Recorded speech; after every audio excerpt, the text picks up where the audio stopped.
Pati viņas. Nu, ja man saka, ka es esmu kaut ko padarījis, kaut ko ieguldījis, tad, ziniet, ticiet, tas ir ļoti patīkami dzirdēt. Būtu tīrā liekolīgi teikt, ka tas man ir vienaldzīgi. Nu, nē, es domāju, ka 80 gadu pavēlt nav nodzīvot. Bet, nu, būsim atklāti, man jābūt atklātam, kaut kāda bilance ir jānosēdz, un tā bilance ir tāda.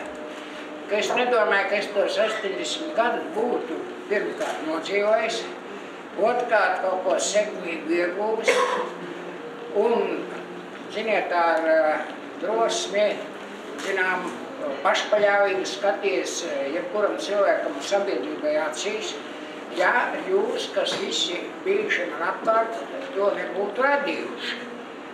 Būsim atklāti, mēs katrs esam bijuši tomēr ievērojami ar to savu gala produktu, ar savu darbu, vai ne? Un tā ir mūsu avīze. Un šī avīze ir tapusi ar katra cilvēka līdzdalību. Un man jāsaka, ir bezgalīga pateicība, paldies jums.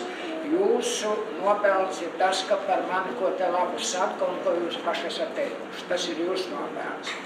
Un ja man te kas ir jāsaka, tad pilnīgi pareizi man jāsaka, lūdzu piedodiet, ja man ir gadījies jūs kaut kādā veidā apspiest. Un droši vien, kā tas ir gadījies.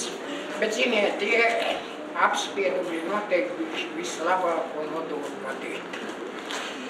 Es patiešām to saku no visas sirds, un es domāju, ka viss tas, ko es esmu te piedzīvojis labumu, ar ko man ir zināmas cerības vēl dzīvot, tas man jāsaka paldies visiem tiem cilvēkiem, kas man bijuši apkārt. Kā tas bija padomju jaunatnē, kā tas bija žurnāla Lauku dzīve, kā tas ir šodien joprojām mūsu kopējā darbā šajā avīzē.